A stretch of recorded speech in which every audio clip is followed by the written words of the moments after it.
Cuando tenía 15 años, vivía en una zona rural a unos 20 minutos de distancia de la ciudad a la que llamaba hogar. Un día, estaba sola en casa después de la escuela, y un coche blanco se detuvo frente a nuestro buzón. Estaba en mi habitación en el piso de arriba y vi desde la ventana, pero no pude ver quién estaba en el coche. Quienquiera que fuera, se quedó allí durante varios minutos sin salir del vehículo, lo suficiente como para inquietarme, y luego se fue. No estábamos muy cerca de nuestros vecinos en distancia, pero tampoco estábamos a kilómetros de distancia, y recordé que un vecino un poco más abajo estaba vendiendo su casa, y lo atribuí a un posible comprador que tenía la dirección equivocada o simplemente estaba explorando el vecindario, y no pensé más en ello. Avancemos 1 o 2 semanas. Era una noche de viernes y había ido a ver el estreno de una película con mi novio de aquel entonces. Recuerdo que era una ocasión especial y había rogado a mis padres constantemente durante semanas para que me extendieran el toque de queda, ya que la película no terminaría hasta la 1 de la mañana y tomaría 20 minutos llegar a casa desde la ciudad.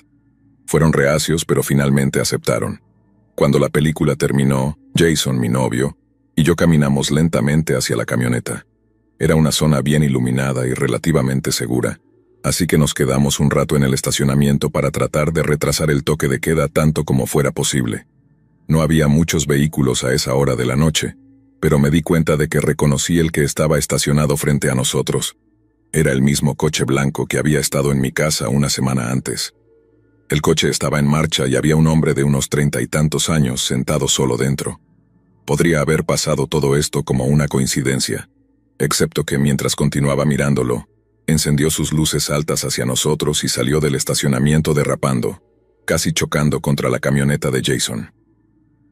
Obviamente, tuve un mal presentimiento sobre esto, y le pedí a Jason que me llevara a casa inmediatamente. Cuando salimos del garaje vimos el coche estacionado al otro lado de la calle del cine, con todas las luces apagadas, el hombre todavía dentro, pero no nos siguió, así que simplemente fuimos a casa, un poco alterados. No tenía idea en ese momento de que esto era el comienzo de 3 largos y tortuosos años. Un par de meses después del incidente en el estacionamiento, los encuentros se volvieron más frecuentes y extraños, y odiaba estar sola en cualquier momento. Nunca sabía cuándo lo vería o cuánto tiempo pasaría entre encuentros. Para este momento, estaba claro que me estaba vigilando todo el tiempo, porque solo se hacía notar cuando yo estaba sola o con mi novio, nunca con mis padres o incluso con otros amigos.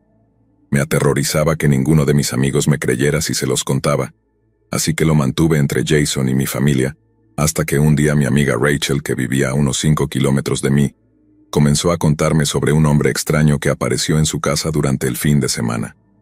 El padre de Rachel trabajaba los sábados, así que ella estaba en casa sola con otra amiga nuestra, Megan. Todo era normal hasta que al caer la noche comenzaron a oler a humo de cigarrillo. Mi corazón comenzó a acelerarse al instante. Para ese momento, esto se estaba convirtiendo en una ocurrencia diaria para mí. Estaba oliendo humo de cigarrillo y encontrando colillas de cigarrillos alrededor de mi casa, aunque ninguno de mi familia fumaba y nunca podía rastrear la fuente. Tenía la persistente sensación, por supuesto, de que estaba relacionado con este hombre, pero no lo había confirmado. Así que, mientras Rachel y Megan buscaban la fuente, Rachel se dio cuenta de que había dejado una ventana abierta en la parte trasera, y el humo venía de allí.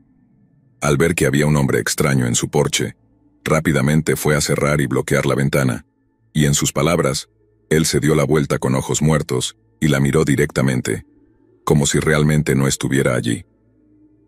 Megan inmediatamente llamó a la policía, pero Rachel continuó parada allí en estado de shock, mientras él le sonreía y la miraba fijamente hasta que terminó su cigarrillo.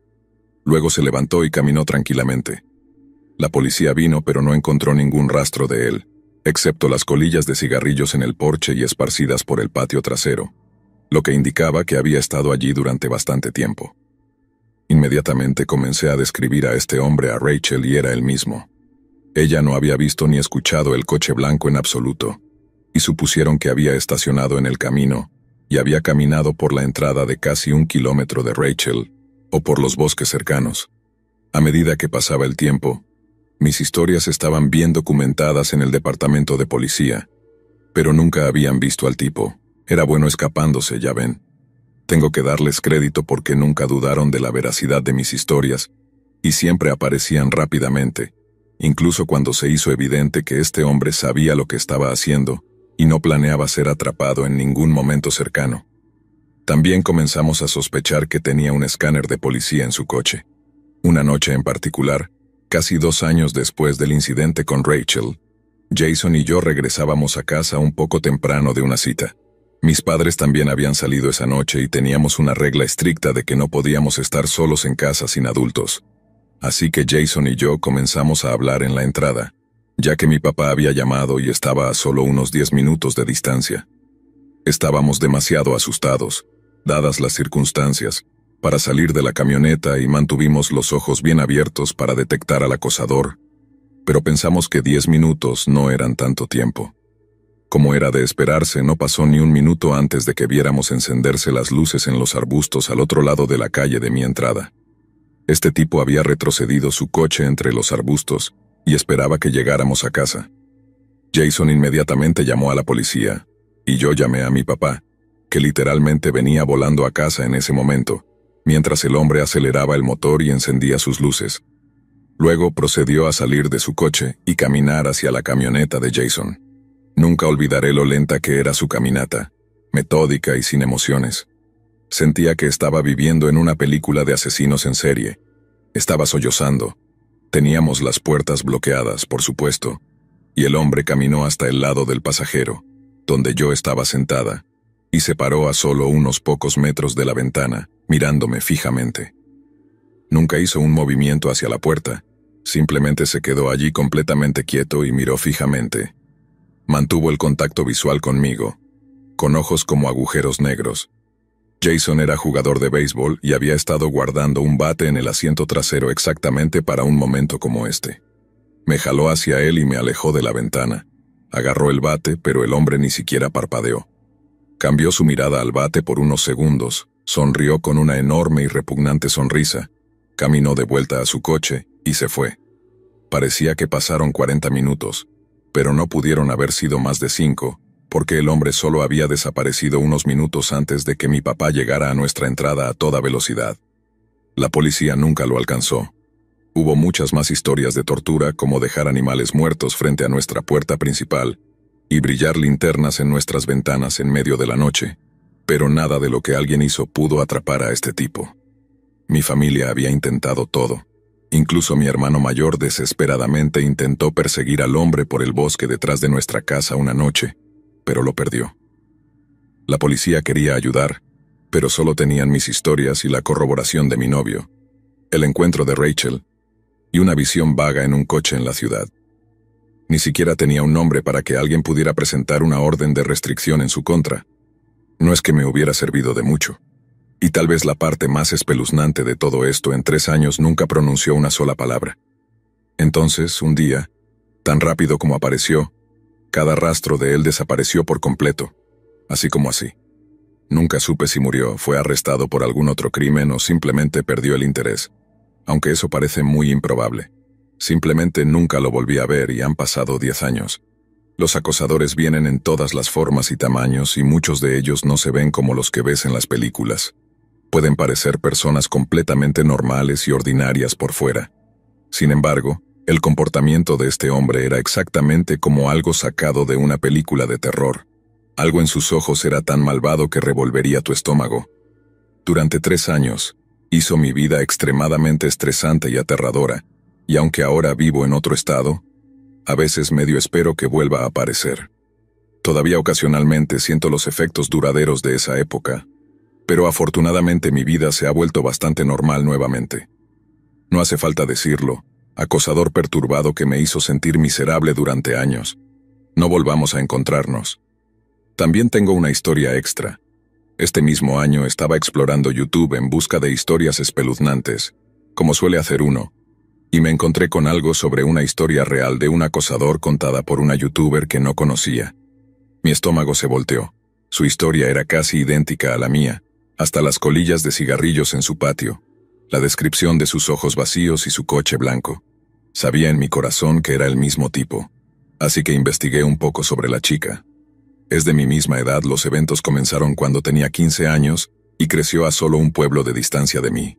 Estaba sorprendida. Me he puesto en contacto con ella, pero aún no he recibido respuesta. Tal vez algún día pronto.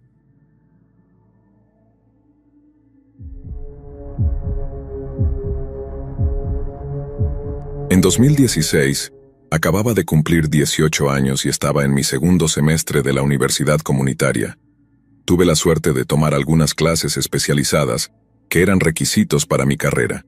Estas clases requerían que manejara aproximadamente 45 minutos cada lunes, miércoles y viernes hasta el campus principal de mi sistema de universidad comunitaria. Eso es relevante porque estaba yendo a una ciudad de la que no sabía mucho y no conocía a nadie que viviera allí. Había un hombre en mi clase llamado Eddie. Era un hombre grande, de finales de 40. Yo mido 1,5 metros y en ese momento pesaba 60 kilos, lo cual es solo para decir que soy bastante pequeña e indefensa. Pasábamos mucho tiempo en el laboratorio para estas clases, y él estaba justo frente a mí. En ese entonces era un poco más ingenua y confiada, y quería ser amable, así que hablaba con él y con mis otros compañeros de clase bastante. Y era mucho más amigable con él de lo que lo sería hoy en día. Eddie comenzó a ser excesivamente amigable conmigo. Se paraba demasiado cerca y hacía muchas preguntas personales. Me coqueteaba en clase hasta el punto en que parecía incomodar a los demás al verlo. También empezó a mirarme mucho con una mirada intensa que me asustaba. Por supuesto, siendo joven y no queriendo herir sus sentimientos, decidí ignorarlo lo mejor que pude. Le conté a mi novio sobre ello, pero de nuevo, Eddie en realidad no me había hecho nada, así que no sentía que hubiera mucho que pudiera hacer. Unas semanas después de que eso comenzara, todos estábamos en una pequeña sala de descanso estudiando para un examen en nuestra próxima clase, que comenzaba en unos 30 minutos. Estaba sentada en una mesa conversando con algunas mujeres de mediana edad en mi clase, y Eddie estaba en la mesa de al lado usando su teléfono. Anuncié que iba a comprar algo de la máquina expendedora y me levanté. Al hacerlo, él intentó y falló al tratar de girar discretamente su teléfono hacia mí, y tomó fotos de mí mientras caminaba hacia la máquina para comprar mis bebidas, y me agachaba para recogerlas. Me di cuenta de lo que estaba pasando justo cuando regresaba a mi asiento, con él todavía tomando fotos, y le lancé una mirada. Guardó su teléfono y simplemente se quedó ahí mirándome. Traté de parecer furiosa, pero honestamente estaba más asustada. Me excusé de la mesa y llamé a mi novio llorando, contándole lo que había pasado. Estaba enojado y dijo que debía contárselo a alguien, pero yo dije que no quería hacer una escena. Intentó consolarme lo mejor que pudo, pero pronto tuve que ir a clase. Nuestra última clase terminaba alrededor de las 9 de la noche, y como era enero, estaba completamente oscuro cuando todos caminábamos hacia nuestros coches. Estaba en realidad enviando mensajes de texto a algunos de mis amigos sobre lo que había pasado cuando Eddie se acercó a mi coche. Se detuvo un segundo y me miró a través del parabrisas. Luego continuó caminando lentamente, mirándome a través de la ventana del lado del conductor todo el tiempo. Estaba estacionado lejos de mí, y la sensación térmica estaba por debajo de 0. Así que tuvo que haber hecho un esfuerzo por caminar junto a mi coche de esa manera. Estaba aterrorizada, y con las manos temblando, arranqué mi coche y conduje a casa lo más rápido que pude, llamando a mi novio en el camino y llorando. Después de eso, decidí que necesitaba hablar con mi profesora sobre lo que estaba sucediendo. Estaba muy nerviosa, pero le pregunté la semana siguiente si podía hablar con ella en privado cuando terminara la clase. Fuimos a su oficina y le conté sobre Eddie, lo que había hecho y cómo actuaba de manera extraña hacia mí. Me dijo que había notado que me tensaba y me quedaba callada cuando él se acercaba, y había notado que él me prestaba mucha atención, y me dijo que me creía sobre las fotos. Fue realmente increíble cómo manejó la situación. Me prometió que reorganizaría las cosas para que estuviera lejos de él en el laboratorio, y me preguntó si quería que hablara con él al respecto. Le dije que no quería hacerlo enojar, y ella dijo que respetaría eso, pero que haría que el guardia de seguridad se parara en la puerta y me observara mientras iba a mi coche todas las noches, y que le contaría al director del programa lo que estaba sucediendo, pero que Eddie no sabría que yo había hablado con ella. Cuando terminamos, habían pasado unos 30 minutos desde que terminó la clase, y ella se ofreció a acompañarme afuera. Me alegra que lo hiciera porque cuando salimos del ascensor al primer piso, Eddie estaba sentado solo en el vestíbulo. Todos los demás ya se habían ido a casa. Se me heló la sangre, pero traté de actuar tan normal como pude. Parecía tan sorprendido de ver a nuestra profesora allí como ella lo estaba de verlo a él. Le preguntó por qué seguía allí, y él dijo que notó que mi coche seguía estacionado afuera, y quería asegurarse de que no tuviera que caminar sola. Estoy bastante segura de que estaba pálida como un fantasma, pero mi profesora le dio una mirada que no pude interpretar y le dijo que no se preocupara, que me acompañaría a mi coche y que a partir de ahora el guardia de seguridad estaría allí todas las noches. Él dijo que eso era bueno. Rápidamente se despidió y se fue. Todavía me da escalofríos cada vez que pienso en lo que podría haber pasado si mi profesora no me hubiera acompañado a mi coche esa noche. No tengo idea de lo que era capaz de hacer. Después de esto, ella reorganizó nuestros asientos, se aseguró de que nunca estuviéramos juntos en grupo, y comencé a asegurarme de salir al mismo tiempo que algunas de las otras mujeres en mi clase. El guardia de seguridad solía estar en el vestíbulo, y solo quedaban unos pocos meses antes de que la clase terminara, así que no hubo realmente más incidentes, pero todavía lo sorprendía mirándome a veces, y tenía una mirada de pura ira. Han pasado algunos años y ya no voy a esa escuela, y pronto me mudaré a una ciudad completamente diferente. Ahora soy mucho más asertiva y más fuerte, pero Eddie, nunca nos volvamos a encontrar.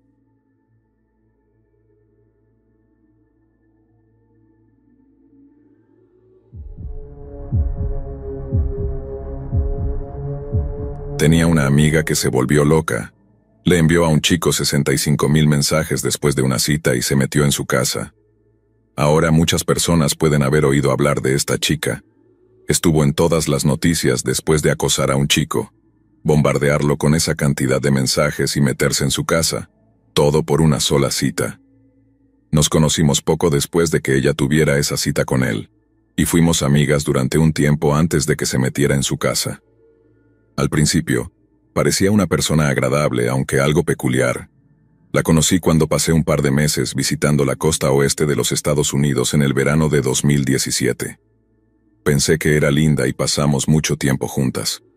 Vivíamos una al lado de la otra durante algunas semanas y realmente nunca fuimos más que amigas. Dejé de tener cualquier tipo de sentimiento no platónico después de que ella comenzó a hablar mucho sobre un chico que había conocido en algún sitio de citas.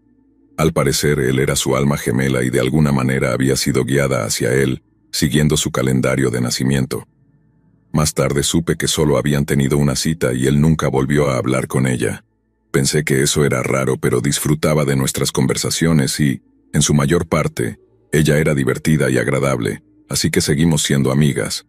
Eventualmente tuvo relaciones fugaces con un chico y otra chica de Tinder, mientras seguía hablándome de este chico con el que se iba a casar, diciendo que le gustaba lo celoso que se ponía cuando le contaba sobre sus encuentros con otras personas.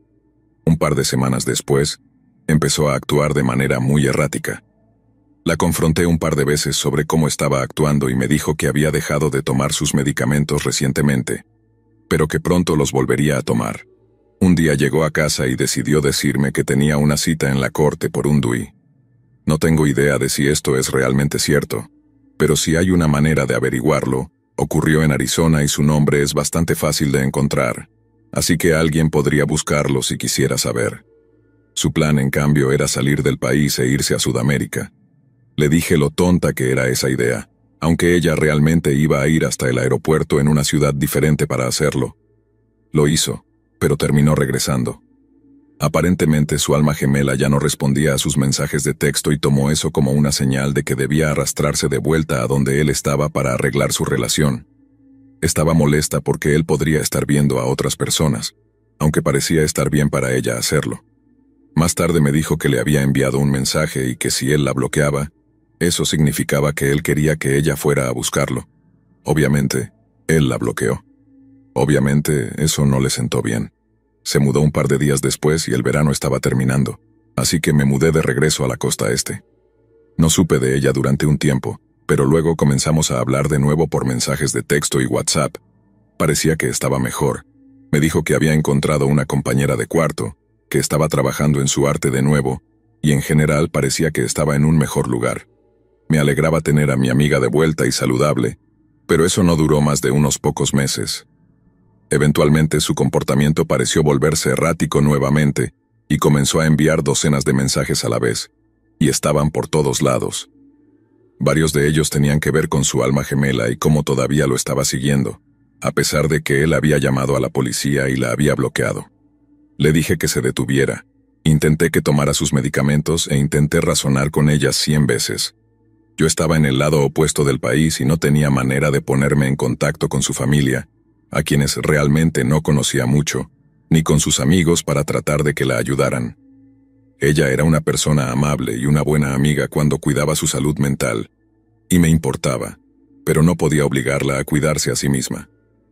Un día aparté algo de tiempo para llamarla y le dije que me estaba abrumando y que realmente necesitaba comunicarse con su familia o con alguien que pudiera ayudarla. Me dijo que no podía hacer eso porque necesitaba quedarse conmigo o tendría que volver con su ex esposo. No creo que nada de esto sea cierto, pero ella pensaba que su ex esposo iba a hacerle algo terrible, o tal vez la estaba siguiendo, que tenía toda la fuerza policial en su bolsillo y que había sobornado a su familia para que le dieran información sobre su paradero y lo que estaba haciendo en su vida. Yo acababa de mudarme por un trabajo y vivía en un estudio en una gran ciudad. Era bastante pequeño y no tenía espacio para que alguien se quedara allí a largo plazo, y no estaba dispuesta a hacerlo de todos modos, ya que en ese punto ella empezaba a asustarme. Me preguntó si todavía vivía en mi dirección, lo que realmente me asustó, ya que nunca se la había dado ni la había puesto en ninguna parte de internet, y ella no me quiso decir cómo la había obtenido.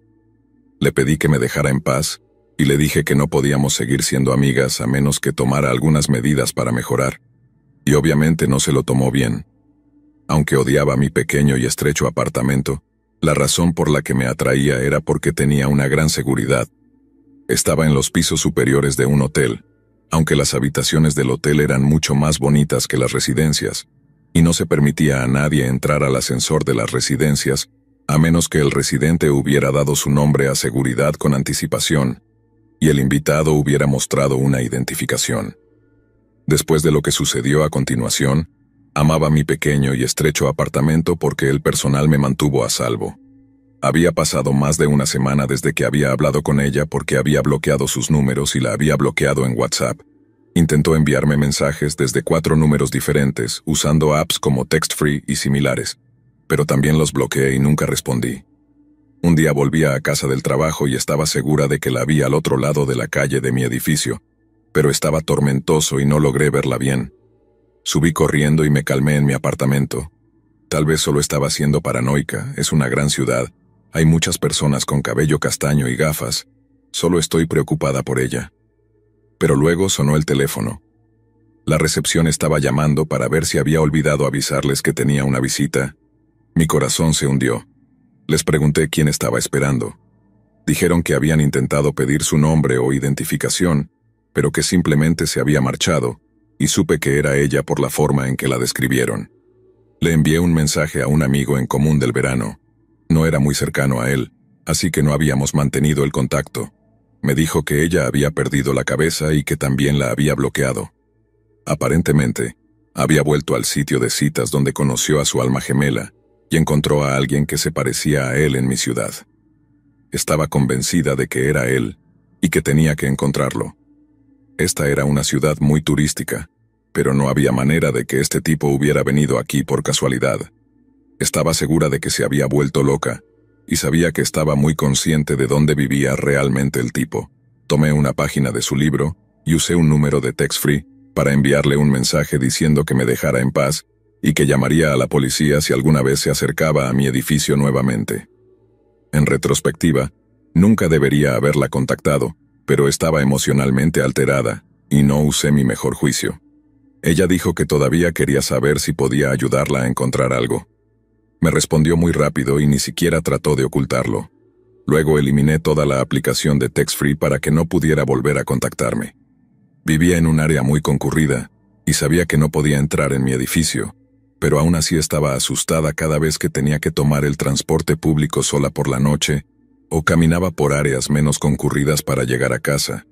Tenía una amiga que solía trabajar para la policía, pero no en esta ciudad en ese momento, y ella me acompañaba en coche o caminando a casa desde el trabajo siempre que podía quedarse un rato.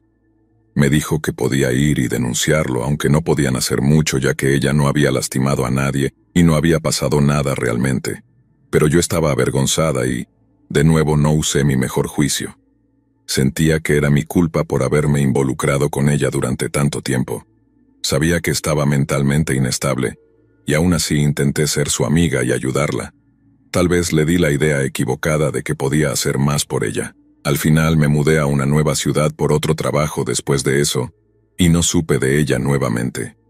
Más tarde descubrí la razón, y fue que un par de meses después, había vuelto a Arizona, y había sido arrestada por meterse en la casa de su alma gemela y usar su bañera. Encontraron un cuchillo muy grande en el coche. No quería entrar en demasiados detalles sobre su acoso a este chico y lo que decía sobre él en nuestros mensajes, porque quería centrarme más en mi experiencia personal con ella en lugar de la suya. Solo para que lo sepan, algunos de los mensajes incluían violencia y hablaban de querer cortarle algunas partes del cuerpo y usarlas como vestimenta. Habla de locura.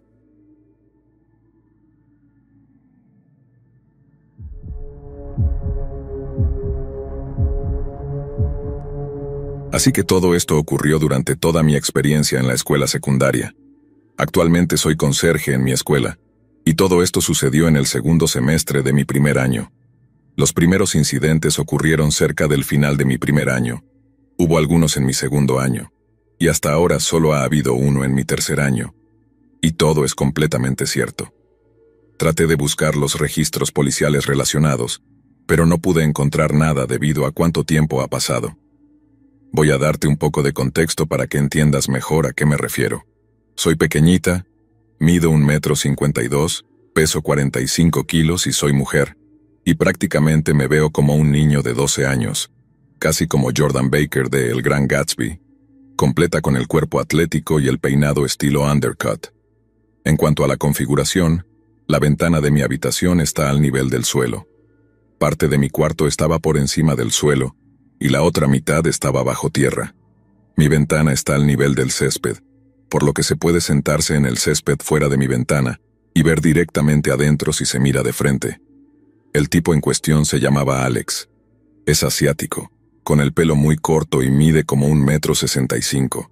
Está en el mismo grado que mi hermana mayor. Además, es un ávido usuario de cigarrillos, alcohol y marihuana. Incluso se jactó de que le quitaron la licencia porque iba a 96 km/h por encima del límite de velocidad en una autopista.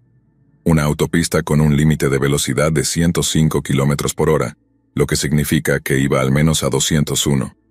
Así que básicamente un chico muy mal portado estaba persiguiendo a una chica muy buena. Ahora te daré toda la historia. En el segundo semestre de mi primer año, tomé una clase de arte con la esperanza de obtener un crédito electivo. Estaba sentada con algunas amigas hablando sobre los proyectos que estábamos haciendo, y Alex entró. Nunca lo había notado en la clase antes, lo cual era extraño. También debería poner esto en una línea de tiempo para facilitarte el seguimiento. Estaba cerca de la temporada de baile de graduación, así que era más o menos principios de marzo, y afortunadamente cerca del final del año. Él empezó a hablar sobre cualquier cosa, y realmente conectamos. Después de una semana, comencé a verlo aparecer a mi alrededor en los pasillos fuera de mis clases, y me hablaba durante el tiempo entre clases. No pensé mucho en eso, siendo la niña estúpida y ingenua que era. También debería mencionar que él viajaba en mi autobús por la tarde después de la escuela, y nos sentábamos juntos en el autobús, y hablábamos, lo cual, estoy segura, alentó aún más sus acciones. Un día, mi hermana mayor, Tania, que estaba 2 grados por encima de mí, no tuvo práctica de teatro después de la escuela, así que tomó el autobús a casa. Cuando subió, me vio sentada junto a Alex, y su rostro se puso blanco y se sentó cerca del frente del autobús. Pensé que esto era realmente extraño, así que planeé preguntarle al respecto cuando bajara del autobús, pero lo olvidé. A medida que se acercaba el baile de graduación, Alex seguía hablando de eso conmigo. Mi amiga y yo asumimos que iba a pedírmelo, porque no solo me seguía y no dejaba de hablar de eso, sino que claramente mostraba signos de interés en mí.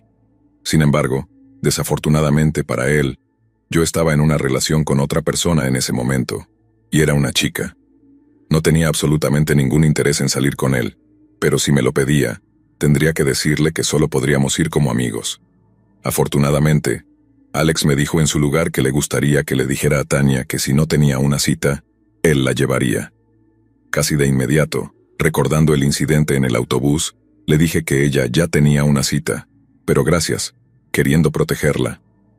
En los días siguientes, Alex realmente empezó a hablar sobre cosas sexuales, como la longitud promedio del miembro de un hombre, o la edad promedio a la que alguien pierde su virginidad. Me incomodé mucho con esto, y les dije a algunos de los chicos de mi clase que si se volvía a mencionar me sentaría con ellos, y con gusto se ofrecieron a protegerme. Esta fue mi primera señal de alerta. Otro incidente que me hizo sospechar de Alex fue cuando estaba en casa y sonó el timbre. Miré por la ventana y ahí estaba Alex. Esto no era la parte extraña, porque yo me bajaba del autobús antes que Alex, así que vio dónde vivía. Grité a mi madre que alguien estaba aquí para verme y salí al porche delantero para hablar con él. Estaba con sus amigos y les gritó que los alcanzaría más tarde, que quería hablar conmigo primero. Me habló de cosas triviales y me estaba aburriendo tanto que, de hecho, decidí preguntarle directamente si le gustaba. Estaba cansada de que siempre evitara el tema y solo quería una respuesta clara. Alex se congeló y evitó el tema, confirmando mis sospechas. La manera en que evitó decirme que le gustaba fue realmente extraña, jactándose de todas las otras cosas que hacía. Mi papá también estaba llegando a casa del trabajo en ese momento, así que tuve una excusa para salir de la situación realmente incómoda. Cuando mi papá llegó a la casa me dijo lo agradable que parecía Alex, y miré a Tania, pero ella parecía molesta al respecto, aunque ninguna de nosotras dijo nada. Más tarde, aunque no el mismo día, publiqué una foto en mi Instagram y él comentó en ella. Aún no sé cómo consiguió mi Instagram, pero de todas formas comentó su número de teléfono, diciéndome que le enviara un mensaje y que mi papá era muy genial, junto con la exigencia de que le enviara un mensaje. Continuó casi acosándome en la sección de mensajes directos de Instagram, pidiéndome que saliéramos. Esta fue otra señal de alerta para mí, que me puso muy en guardia con él, y decidí que debía ser muy cuidadosa con él de ahora en adelante. A principios de mayo continuó siguiéndome de clase en clase, pero desde una mayor distancia. Esto fue absolutamente mortificante, pero mi novia en ese momento pensaba que era hilarante. Decía que era gracioso ver a un chico heterosexual perseguir a una chica gay con la que no tenía ninguna posibilidad. Reí con ella por fuera, pero por dentro estaba aterrorizada. Fue en el mismo periodo de tiempo que él apareció en mi ventana. Debería mencionar que mis padres no estaban en casa en ese momento. Estaban de compras mientras todas mis hermanas estaban solas en casa conmigo. Ya había terminado todos mis deberes y estaba practicando mis habilidades de maquillaje para poder maquillar a algunas chicas que iban a ir al baile de graduación, ya que solo los estudiantes de tercero y cuarto año podían ir al baile, y los estudiantes de primer y segundo año solo podían ir si tenían una cita de un grado superior. Tenía mis auriculares puestos y estaba escuchando mi música cuando escuché algún tipo de ruido de golpeteo. Me los quité, escuché atentamente por un minuto, y luego me los volví a poner. Escuché el ruido de golpeteo una vez más y me quité los auriculares de nuevo, escuchando una vez más. Esto sucedió algunas veces más hasta que decidí dejar los auriculares fuera permanentemente. Finalmente lo escuché, y descubrí que venía de mi ventana. Rápidamente me limpié el maquillaje, agarré una navaja que guardaba bajo mi almohada, abrí mis cortinas y vi a Alex parado allí. Estaba vestido de manera extraña con un smoking de 3 piezas y una sola rosa blanca. Dijo algo, pero no pude escucharlo a través del vidrio. Le grité a través del vidrio que iba a salir a hablar con él. Mientras subía las escaleras para salir, Tania salió luciendo aterrorizada. Me dijo que no saliera. Le pregunté por qué y me dijo que Alex estaba afuera y que era peligroso. Me reveló que él la había acosado en su primer año y la había seguido de la misma manera que lo hacía conmigo. Ambas entramos en pánico juntas y escuché la puerta del garaje abrirse, lo que señalaba que nuestros padres estaban en casa. Corrimos al vestíbulo diciéndole a nuestro papá que Alex estaba afuera y que tenía que hacer algo. Él caminó hacia el lado de la casa donde estaba mi ventana y habló con él. Nunca supe lo que dijo, pero mantuvo a Alex alejado por un tiempo, lo cual fue un alivio. Luego, las cosas empeoraron repentinamente. Alex comenzó a hablarme nuevamente, pero esta vez sobre cosas que me incomodaban, peor que antes, contándome sobre todas las sustancias que había consumido y sobre todas las chicas con las que había estado, en extremo detalle. Fui a sentarme con los otros chicos en la clase de arte, pero no sirvió de nada. Él seguía hablando de eso, incluso incomodando a uno de los jugadores de hockey. Hicieron todo lo posible por protegerme, pero solo podían hacer tanto. Esta fue mi última señal de alerta antes de eliminar su número y bloquearlo en Instagram. Me sentía demasiado incómoda como para soportar más interacciones sociales con él. Lo peor sucedió 2 días antes del último día de clases. Me estaba preparando para dormir alrededor de las 10 de la noche cuando escuché un golpe en mi ventana. Una vez más agarré mi cuchillo y miré por la ventana, temiéndome lo peor pero rezando para que solo fueran los arbustos afuera. Vi una figura muy oscura y mi corazón se hundió. Sabía que era Alex. Cerré mis cortinas y corrí escaleras arriba hasta la habitación de mis padres, casi llorando por su presencia. Mi papá y yo bajamos hasta mi ventana y no había nadie. Mi papá pensó que Alex podría seguir allí, escondido en los arbustos afuera de mi ventana, y decidió intentar asustarlo. Encendió las luces del porche trasero y llamó a nuestros perros. No hubo más golpes en mi ventana durante unos 2 minutos, hasta que escuché otro golpe y se lo dije a mi papá. Él salió de inmediato, y lo encontró sentado junto a mi ventana con su odor. No sé qué pasó, pero llamaron a la policía y tuvieron que escoltarlo de vuelta a su casa. Estaba aterrorizada, pero también furiosa en ese momento. ¿Por qué no podía simplemente dejarme en paz?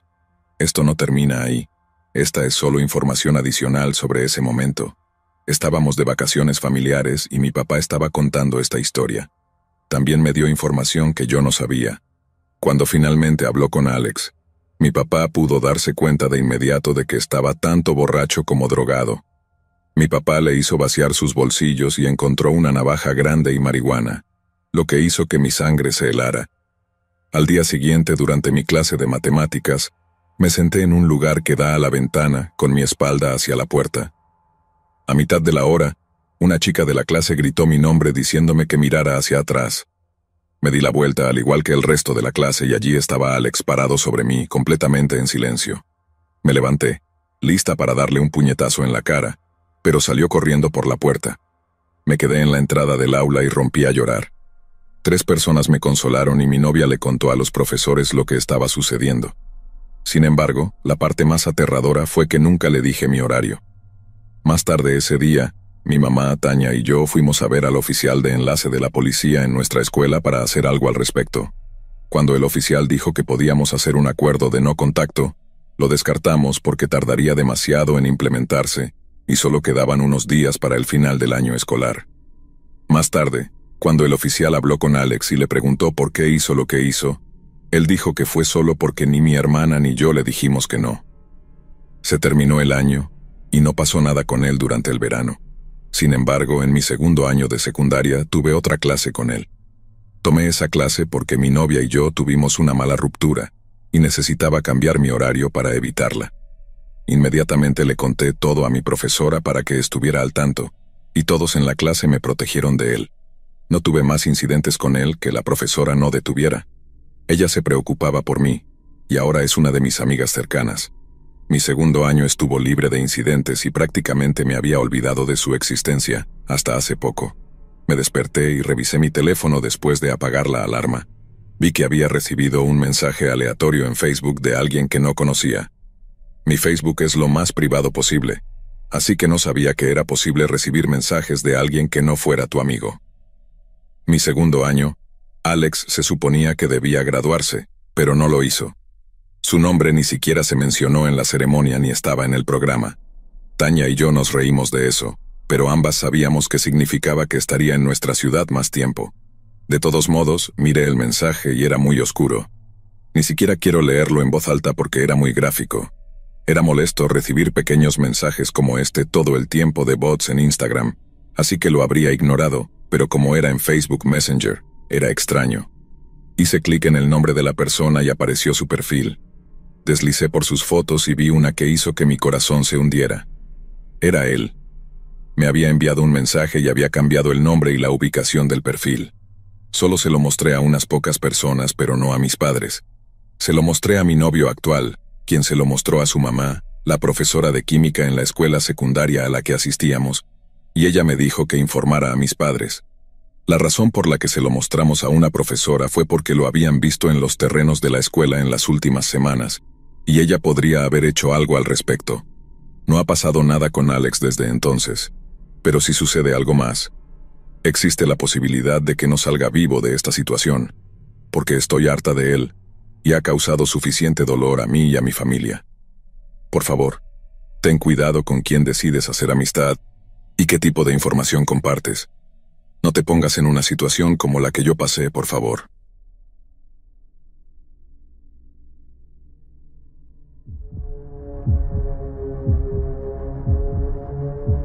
Mi nombre es Mario, y la historia que voy a contar es algo que nunca pensé que compartiría con alguien. Es una experiencia que marcó mi vida de una manera tan profunda que, incluso ahora, al recordarla, siento un nudo en el estómago. Aunque han pasado muchos años, el miedo y la ansiedad todavía me persiguen, y cada día me esfuerzo por dejar el pasado atrás. Esto no es una historia de fantasmas ni de criaturas sobrenaturales, pero lo que viví fue una auténtica pesadilla. Es la historia de cómo una mujer trastornó mi vida, un relato de acoso que comenzó cuando yo era apenas un niño. Todo empezó cuando tenía 11 años. Era un niño bastante normal. Vivía con mis padres en un vecindario tranquilo en una pequeña ciudad en Estados Unidos. Siempre fui un niño tímido, no tenía muchos amigos, y prefería pasar el tiempo en casa, leyendo o jugando videojuegos. Mis padres, por supuesto, me alentaban a socializar más, pero yo siempre encontraba alguna excusa para evitar salir a la calle. Fue en una de esas raras ocasiones en las que estaba jugando en el parque cercano a mi casa cuando la conocí. Su nombre era Verónica, y en ese entonces, pensé que era una mujer amable que simplemente quería hacer amigos. Verónica era una mujer de unos 30 y tantos años, de apariencia común, con un rostro que en ese momento parecía amigable. Me dijo que vivía en el vecindario y que a veces le gustaba salir a pasear. Empezamos a hablar y aunque al principio me sentí incómodo, su voz suave y sus sonrisas amables pronto me hicieron bajar la guardia. Verónica comenzó a aparecer con más frecuencia. Primero en el parque, luego poco a poco se fue acercando a mi casa. No pasó mucho tiempo antes de que mi madre la conociera y la invitara a tomar un café. Verónica tenía una manera muy sutil de ganarse la confianza de los demás. Era amable, atenta, y siempre sabía exactamente qué decir para hacerte sentir a gusto. Mi madre, que no solía ser muy confiada con los extraños, se encariñó rápidamente con ella. Yo, sin embargo, comenzaba a sentir algo que no podía explicar. Era como una sensación de incomodidad que se deslizaba bajo mi piel cada vez que estaba cerca de ella. Verónica empezó a hacerme preguntas extrañas, preguntas que no parecían apropiadas para alguien de su edad hablando con un niño. ¿Tienes novia, Mario? Swing. ¿Qué haces cuando estás solo en casa? Srenia. ¿Tus padres te dejan salir de noche? Preguntas que, aunque disfrazadas de curiosidad inocente, me hacían sentir cada vez más nervioso. La situación empeoró cuando Verónica comenzó a visitarnos cada vez con más frecuencia, hasta el punto de que parecía que vivía en nuestra casa. Mis padres estaban encantados con ella. Mi madre había encontrado en Verónica a una amiga, y mi padre la consideraba una buena influencia. Yo, en cambio, me sentía atrapado, como si estuviera siendo observado todo el tiempo. Verónica no solo era una visitante frecuente, sino que también comenzó a invadir mi espacio personal. A veces la encontraba en mi habitación, revisando mis cosas bajo el pretexto de ayudar a mi madre a ordenar. Recuerdo una noche en particular, cuando todo cambió para siempre. Habían pasado unos meses desde que Verónica se había convertido en parte de nuestras vidas. Esa noche, mis padres salieron a cenar y me dejaron solo en casa. No era algo inusual. Ya me habían dejado solo antes y yo disfrutaba de tener la casa para mí. Estaba jugando un videojuego cuando escuché el timbre. Pensé que eran mis padres que habían olvidado algo, pero cuando abrí la puerta, me encontré con Verónica. No sé por qué, pero en ese momento sentí un frío recorrer mi columna. Verónica no debería haber sabido que estaba solo en casa, pero allí estaba, de pie en el umbral, con esa sonrisa que comenzaba a parecer menos amigable y más calculadora. «Hola, Mario», dijo, con una voz que ahora me parece terriblemente falsa. «Tus padres me pidieron que viniera a verte. Dijeron que estarían fuera hasta tarde y que no querían que estuvieras solo». No le creí. ¿Pero qué podía hacer? Tenía 11 años y ella era una adulta, alguien en quien mis padres confiaban. Entró en la casa y me siguió hasta la sala de estar. Me senté en el sofá, incómodo, y ella se sentó a mi lado, demasiado cerca. Podía sentir su mirada fija en mí, como si estuviera evaluando cada uno de mis movimientos. ¿Te sientes solo, Mario? Srenia, me preguntó acercándose más. Sabes que puedes confiar en mí. Estoy aquí para ti. No respondí. Algo en mi interior me decía que no debía hablar, que no debía moverme. Pero Verónica no necesitaba que hablara. Simplemente se acercó más, y antes de que pudiera reaccionar, me puso una mano en el hombro, con una fuerza que no había anticipado. ¿Por qué estás tan tenso? Srenia susurró. No tienes que tener miedo. Esa fue la primera vez que me sentí realmente aterrorizado, y también fue la primera vez que Verónica cruzó una línea que nunca debería haber cruzado. Su mano se deslizó de mi hombro hacia mi brazo, y luego hacia mi pierna. Estaba paralizado, incapaz de moverme, incapaz de gritar. Todo lo que podía hacer era rezar para que mis padres regresaran pronto. Después de lo que pareció una eternidad, escuché el sonido de un coche entrando en el garaje. Verónica se levantó de un salto y con una sonrisa calmada dijo: «Parece que tus padres están en casa. No les digas que estuve aquí, ¿de acuerdo? Será nuestro pequeño secreto». No sé cómo, pero logré asentir. Cuando mis padres entraron, Verónica ya se había ido. Esa noche no dormí. Me quedé despierto, temblando, incapaz de comprender lo que había sucedido. A partir de esa noche, Verónica se convirtió en una presencia constante y amenazante en mi vida. Empezó a aparecer en lugares donde no debería estar, como si me estuviera acechando. Una vez, me siguió hasta la escuela, y otra vez la encontré esperando fuera de la casa de un amigo, como si me estuviera esperando. Era como si estuviera en todas partes, vigilándome, asegurándose de que nunca me sintiera seguro. Intenté decirle a mis padres lo que estaba sucediendo, pero no me creyeron. Verónica había construido una imagen tan perfecta de sí misma que para ellos era imposible que ella pudiera hacerme daño. Me dijeron que estaba imaginando cosas, que Verónica solo quería ser mi amiga. Pero no era solo su presencia lo que me aterrorizaba. Era lo que hacía cuando estábamos solos. Empezó a invadir mi espacio personal de maneras cada vez más perturbadoras. Una tarde, cuando mis padres estaban trabajando, Verónica apareció en mi casa con una excusa cualquiera. Sabía que estaría solo y se aprovechó de eso. Me encontró en mi habitación, intentando hacer la tarea. Sin decir una palabra, cerró la puerta tras de sí y se acercó a mí. Esta vez no me tocó suavemente como antes. Me agarró con fuerza del brazo y me obligó a mirarla a los ojos. «Sabes que no puedes decirle a nadie lo que hacemos», me dijo con voz firme. «Si lo haces, te aseguro que tus padres no te creerán. Y si intentas alejarte de mí, me aseguraré de que lo lamentes». Era una amenaza clara, y lo peor era que sabía que podía cumplirla. Estaba atrapado, sin nadie a quien recurrir. A partir de ese momento, cada día se convirtió en una pesadilla. Verónica me acosaba continuamente, cada vez de manera más violenta. Me golpeaba si no hacía lo que me pedía, y empezó a abusar de mí de formas que me resulta difícil describir. La violencia física y psicológica era insoportable. Vivía con miedo constante, sin saber cuándo aparecería Verónica o qué haría a continuación. Mi autoestima se desplomó, y me sentía más solo que nunca. Mis padres seguían sin darse cuenta de lo que estaba sucediendo, cegados por la confianza que habían depositado en ella. Verónica se había vuelto experta en manipularme y controlar cada aspecto de mi vida. Hacía todo lo posible para asegurarse de que no pudiera escapar.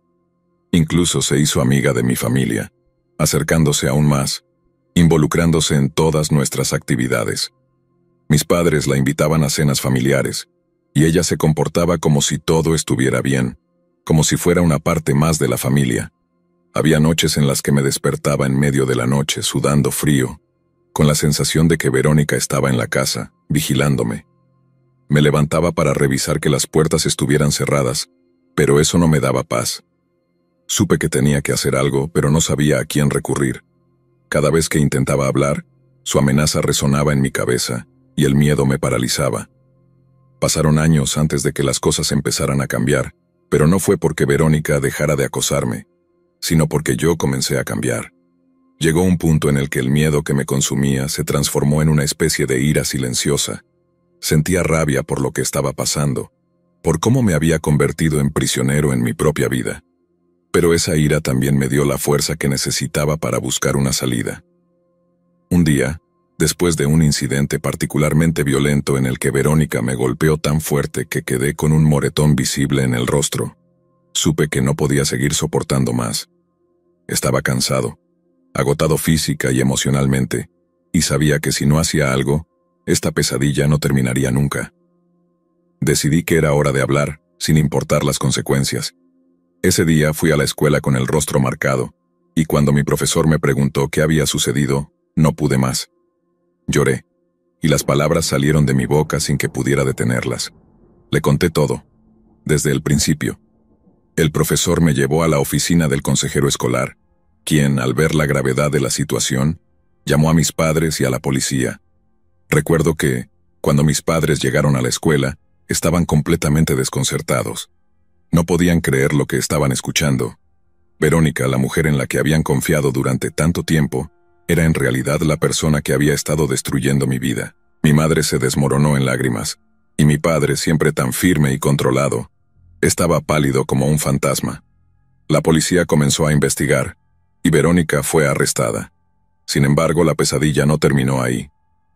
Durante el proceso legal, Verónica negó todas las acusaciones. Alegó que todo era una gran malinterpretación, que yo había inventado todo porque estaba enojado con ella por razones que nunca supo explicar con claridad. A pesar de las pruebas y de mi testimonio, el proceso fue largo y doloroso. Finalmente, después de meses de idas y venidas, Verónica confesó la verdad. Admitió que me había acosado, que había invadido mi vida y que me había lastimado de formas que nunca debería haber hecho. La verdad salió a la luz y la condenaron a 3 años de prisión, pero para mí eso no fue suficiente. 3 años parecían una burla en comparación con los años de terror que había vivido.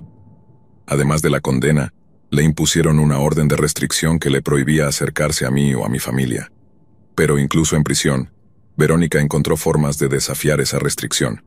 Nos llegaban cartas amenazantes, sin remitente, que claramente venían de ella.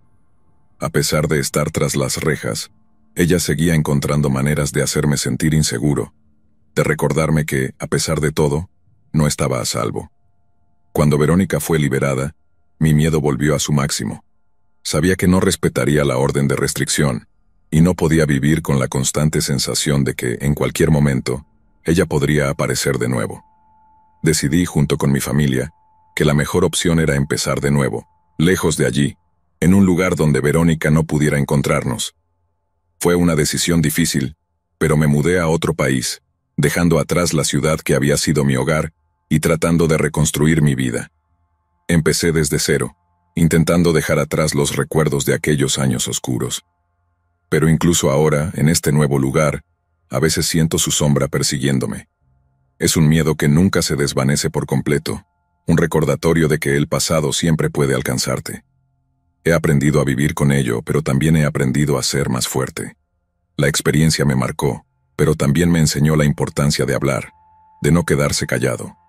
Si algo similar te está sucediendo, te imploro que hables. No importa cuán imposible parezca, hay personas que pueden ayudarte. Nadie merece vivir con miedo, y nunca es demasiado tarde para buscar ayuda. Ahora, miro hacia el futuro con esperanza, pero sin olvidar lo que sucedió. La herida sigue ahí, pero ya no me define. Soy más que las cicatrices que Verónica me dejó. Soy alguien que sobrevivió, que encontró la fuerza para salir de la oscuridad y que sigue adelante a pesar de todo. Esta es mi historia, y la comparto con la esperanza de que pueda ayudar a otros a darse cuenta de que, aunque el camino sea difícil, siempre hay una manera de encontrar la luz.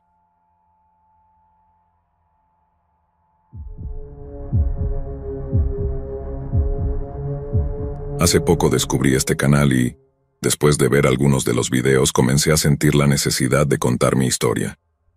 No fue una decisión fácil. Durante mucho tiempo, dudé en hacerlo, por miedo, por vergüenza, y por la sensación de que tal vez nadie me creería. Sin embargo, después de reflexionar sobre todo lo que viví, Me di cuenta de que guardar silencio solo le da más poder a quien me lastimó. Por eso, hoy estoy aquí, para compartir lo que me sucedió cuando entré a la universidad. Es una historia real, dolorosa y aterradora, que todavía me persigue, incluso años después. Todo comenzó cuando ingresé a la universidad en México. Desde pequeña siempre había soñado con estudiar en una institución de renombre, y cuando finalmente fui aceptada me sentí en la cima del mundo. Era la primera en mi familia en asistir a la universidad, y mis padres estaban increíblemente orgullosos. Me llenaba de emoción la idea de empezar esta nueva etapa de mi vida, con todas las promesas de aprendizaje, nuevas amistades y oportunidades que traía consigo. Pero esa emoción pronto se transformó en algo completamente diferente, algo que nunca hubiera imaginado. El primer semestre transcurrió sin mayores problemas. Mis compañeros eran amables, los cursos interesantes, y me estaba adaptando bien a la vida universitaria. Sin embargo, todo cambió cuando comenzó el segundo semestre, y conocí a uno de mis nuevos profesores. Desde el principio, hubo algo en él que me incomodaba. Era un hombre en sus 40, de aspecto corriente, pero con una actitud que me resultaba inquietante. Sus miradas eran penetrantes, casi como si estuviera evaluando a cada uno de nosotros, pero con un interés que me parecía inapropiado. Pensé que quizás estaba exagerando, que simplemente no estaba acostumbrada a su manera de ser, así que intenté no darle importancia. Las primeras clases transcurrieron con normalidad, aunque no podía evitar notar que sus ojos se posaban en mí con más frecuencia que en los demás. Al principio creí que era porque participaba activamente en clase. Siempre me había gustado estudiar y contribuir en las discusiones, y pensé que eso había llamado su atención. Pero pronto me di cuenta de que su interés en mí no tenía nada que ver con lo académico. Un día, después de una clase, el profesor me pidió que me quedara un momento para hablar con él. No me preocupé demasiado. Asumí que quería comentarme algo sobre mi rendimiento. Sin embargo, cuando el aula quedó vacía y nos quedamos solos, la atmósfera cambió por completo. «Has estado haciendo un buen trabajo en clase», me dijo, pero su tono era diferente, casi insinuante. Me sonrió de una manera que me hizo sentir incómoda. «Quería felicitarte personalmente por tu dedicación». Le agradecí, tratando de mantener la conversación profesional, pero él no parecía interesado en hablar sobre mi desempeño.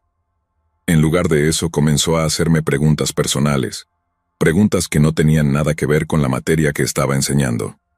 ¿Vives sola? Log, ¿qué te gusta hacer en tu tiempo libre? Srenia, ¿tienes novio? Eran preguntas que viniendo de un profesor me resultaban completamente fuera de lugar. Respondí de manera evasiva, intentando cortar la conversación, pero él insistió, y cada vez que trataba de irme me hacía otra pregunta. Finalmente, después de lo que pareció una eternidad, me dejó ir. Salí del aula sintiéndome sucia, como si hubiera hecho algo mal aunque sabía que no era así. A partir de ese día empecé a evitar quedarme sola en clase. Si necesitaba hablar con un profesor, siempre me aseguraba de que hubiera otros estudiantes alrededor. Pero su acoso no terminó ahí. De hecho, solo fue el comienzo. Poco después comenzó a hacer comentarios inapropiados durante las clases. Eran sutiles, lo suficientemente ambiguos como para que nadie más pareciera notarlos, pero yo sabía que iban dirigidos a mí. Decía cosas como, algunas personas en esta clase realmente saben cómo captar la atención, o hay quienes sobresalen por algo más que sus calificaciones. Cada vez que decía algo así, me miraba directamente, y yo sentía que me faltaba el aire. No sabía qué hacer. No quería reportarlo porque temía que nadie me creyera. Él era un profesor respetado y yo, una estudiante de primer año. Además, no había pruebas concretas de que estuviera haciendo algo malo. Solo mi palabra contra la suya. Pero entonces, las cosas comenzaron a escalar. Una tarde, mientras caminaba hacia mi siguiente clase, lo vi esperándome en el pasillo. Intenté pasar de largo, pero él me detuvo, bloqueando mi camino. Me ofreció llevarme a casa diciendo que parecía cansada y que no debía caminar sola. Rechacé su oferta tratando de mantener la calma, pero él insistió. «No quiero que algo te pase», dijo, su voz impregnada de una preocupación fingida. «Es un mundo peligroso para una chica joven como tú». Finalmente logré salir de allí y llegar a mi clase, pero el miedo se había instalado en mí. Ya no me sentía segura en la universidad. Comencé a notar que él aparecía en lugares donde no debería estar, como fuera de la cafetería cuando estaba con mis amigos, o en la biblioteca cuando estaba estudiando. Siempre encontraba una excusa para acercarse, para hablarme, y cada vez que lo hacía mi ansiedad aumentaba. Una noche mientras regresaba a casa después de un largo día de clases, vi un coche que se movía lentamente detrás de mí. El corazón me dio un vuelco cuando reconocí al conductor. Era él. Aceleré el paso, tratando de ignorarlo, pero el coche continuó siguiéndome hasta que llegué a mi departamento. Me temblaban las manos mientras abría la puerta, y esa noche no pude dormir. Sabía que esto no podía seguir así, pero no tenía idea de cómo detenerlo. Decidí hablar con una amiga cercana, alguien en quien confiaba y que también estaba en la misma universidad. Le conté todo, esperando que me dijera que estaba exagerando, que solo era mi imaginación. Pero en lugar de eso me miró con horror. «Eso no está bien», dijo. «Tienes que hablar con alguien, con un consejero o con la administración. Esto es acoso, y no puedes quedarte callada». Su apoyo me dio el valor que necesitaba para hacer algo al respecto. Al día siguiente fui a la oficina del consejero y le conté todo. El consejero me escuchó con atención, pero noté que sus respuestas eran cautelosas, como si no quisiera comprometerse demasiado. «Vamos a investigar esto», dijo, pero no pude evitar sentir que no se estaba tomando el asunto tan en serio como debería. Me pidieron que escribiera una declaración detallada de todo lo que había sucedido, lo cual hice con manos temblorosas. Me aseguraron que se pondrían en contacto conmigo después de revisar mi caso. Pasaron días, luego semanas, y no escuché nada. Cada día que pasaba me sentía más impotente, como si mi voz no importara. Mientras tanto, el profesor continuaba su acoso, pero ahora era más cuidadoso, más sutil. Parecía saber que había ido a reportarlo, y eso solo lo hacía más peligroso. Finalmente, después de casi un mes de espera, me llamaron para una reunión. Me dijeron que, después de una investigación exhaustiva, no habían encontrado pruebas suficientes para tomar medidas contra el profesor. Me dijeron que entendían mi preocupación, pero que sin testigos o pruebas más concretas no podían hacer nada. Sentí como si el suelo se abriera bajo mis pies. No podía creer lo que estaba escuchando. Les rogué que hicieran algo, que al menos lo mantuvieran vigilado, pero sus respuestas fueron evasivas. Al salir de esa oficina, supe que estaba sola en esto. No quería abandonar mis estudios, pero el ambiente en la universidad se había vuelto insostenible.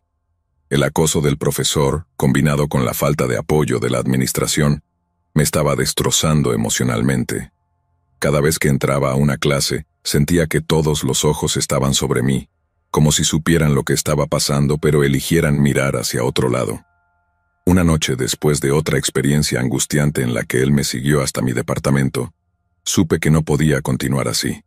No podía soportar la idea de que este hombre tuviera tanto poder sobre mi vida, que pudiera seguir acosándome sin enfrentar ninguna consecuencia.